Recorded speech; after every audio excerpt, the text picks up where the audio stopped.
Assalamualaikum warahmatullahi wabarakatuh. Nama saya Anissa Farazeta, nomor presensi 14 dari kelas 10 MPLB 1. Di sini saya akan menjelaskan bab 3 yang berjudul Sistem Komputer.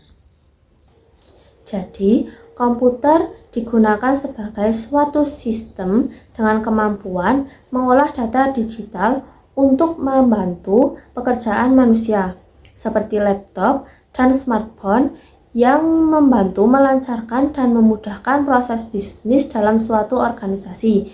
Di sini poin yang pertama dari sistem komputer yaitu gerbang logika yang merupakan blok atau rangkaian dasar digital yang berfungsi mengolah data input atau output digital. Di sini gerbang logika mengenal 3 operasi dasar. Yang pertama, gerbang logika OR yang menerima 2 input dan akan mengeluarkan 1 output. Di sini, gerbang logika OR akan menghasilkan benar apabila salah satu masukan bernilai benar. Yang kedua adalah gerbang logika AND yang menerima 2 input dan akan mengeluarkan 1 output. Di sini, gerbang logika AND akan mengeluarkan benar apabila kedua masukan bernilai benar. Yang ketiga, gerbang logika NOT yang menerima 1 input dan akan mengeluarkan 1 output. Jadi di sini sistemnya adalah berkebalikan. Contohnya, apabila input bernilai benar, maka output akan bernilai salah. Jadi, poin yang kedua pada sistem komputer yaitu organisasi dan arsitektur komputer. Organisasi komputer sendiri secara teoritis akan menjelaskan bagaimana cara komponen-komponen hardware pada komputer bekerja secara terintegrasi dalam satu kesatuan sebuah komputer. Sistem komputer akan berjalan dengan baik apabila terdapat 3 komponen penting. Yang pertama yaitu hardware atau perangkat keras, yang kedua software atau perangkat lunak, yang ketiga brainware atau pengguna. Yang kedua ada arsitektur komputer yang akan membahas atribut sistem yang dirancang oleh programmer untuk mendapatkan hasil kerja secara optimal terhadap kinerja komputer. Jadi arti lainnya adalah bahwa arsitektur komputer sendiri adalah penghubung antara user dengan mesin lewat bahasa pemrograman. Pada tahun 1940 dibagi menjadi 2 level, yaitu level ISA dan level digital logic. Pada tahun 1951 dibagi menjadi 3 level. Yang pertama level ISA, yang kedua level interpreter, dan yang ketiga adalah level digital logic. Lalu jika diuraikan kembali akan menjadi 6 level dari level 0 sampai level 5. Yang pertama yaitu logika digital yang berisi rangkaian gerbang logika. Yang kedua ada arsitektur mikro yang berisi rangkaian dasar. Yang ketiga ada arsitektur perangkat instruksi yang berisi instruksi dasar sebuah komputer. Yang keempat ada sistem operasi, jadi mesin dikendalikan oleh sistem operasi. Yang kelima ada bahasa assembler, di sini program mulai dijalankan oleh programmer. Yang keenam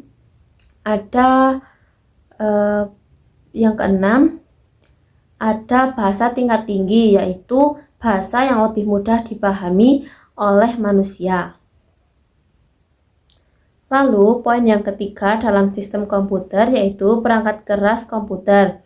Perangkat keras sendiri berarti perangkat komputer yang dapat dilihat oleh manusia, yang berfungsi sebagai penghubung antara pengguna dengan sistem komputer. Dapat dibedakan menjadi 2, yaitu perangkat keras internal dan perangkat keras eksternal. Contoh dari perangkat keras internal sendiri yaitu mainboard atau rangkaian elektronik yang berfungsi sebagai penyedia jalur data. Lalu yang kedua ada CPU, tempat pemrosesan data. Lalu yang ketiga memori atau penyimpanan. Dan yang keempat adalah power supply atau penyuplai listrik. Lalu yang kedua ada perangkat eksternal yang dibedakan menjadi 3 tipe, yaitu human readable, contohnya adalah keyboard, lalu speaker, lalu mouse. Dan yang kedua ada machine readable, contohnya adalah sensor suhu. Yang ketiga ada communication atau penghubung komunikasi jarak jauh seperti chatting. Lalu dilihat dari cara kerjanya dapat dibedakan menjadi 5. Yang pertama adalah port input atau output seperti port USB. Lalu yang kedua ada perangkat masukan. Dalam pengetikan contohnya adalah keyboard. Lalu dalam penunjuk adalah mouse. Lalu yang ketiga ada perangkat keluaran seperti monitor, speaker, dan printer. Lalu yang keempat ada perangkat input atau output. Dan yang kelima adalah perangkat penyimpanan seperti hard disk, USB, dan juga disk drive. Poin yang keempat pada sistem komputer yaitu perangkat lunak komputer. Yang pertama ada teknologi sistem operasi yang dibedakan menjadi 2 bagian utama. Yang pertama ada kernel yang mengelola dan memanajemen hardware. Yang kedua ada aplikasi yaitu penghubung antara manusia dengan mesin. Lalu sistem komputer membutuhkan serangkaian proses sebelum akhirnya bisa digunakan. Dari komputer mati lalu terjadi proses booting. Proses booting bisa dibedakan menjadi 2, yaitu cold booting yang dilakukan ketika komputer dalam kondisi mati. Lalu warm booting dilakukan ketika komputer sudah dalam kondisi hidup atau biasanya mengalami hang. Lalu yang kedua ada master boot recorder. Yang pertama digunakan untuk menyimpan image bootloader. Yang kedua digunakan untuk menyimpan jumlah, ukuran, dan format partisi. Yang ketiga digunakan untuk memberi kode unik pada file.